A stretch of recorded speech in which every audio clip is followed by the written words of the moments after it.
2016, full moon, triple full moon election, Senate, President, governor's race, probably high turnout. I'd say somewhere between 65 and 70% registered voters will turn out.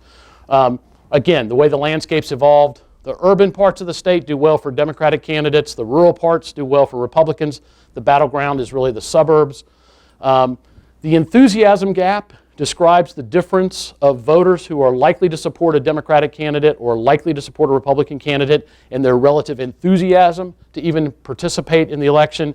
Republicans had a pretty considerable advantage in this up until the time Donald Trump started to become the front runner. It's more or less equalized.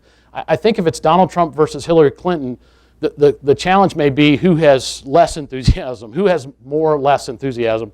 But this is a significant dynamic in a state like North Carolina where it's specifically the suburban voters that you're interested in. And if suburban voters are saying they're not keen on the election for one reason or another, it can make a real big difference. You have to watch for the fallout. A lot of schism between Republican establishment candidates and more Tea Party aligned candidates. I don't know that there's a significant fallout after the primary. There's clearly some significant divisions within the House Republican leadership. But I'm not sure yet we know if that's going to cause a problem, generally speaking, in the fall elections.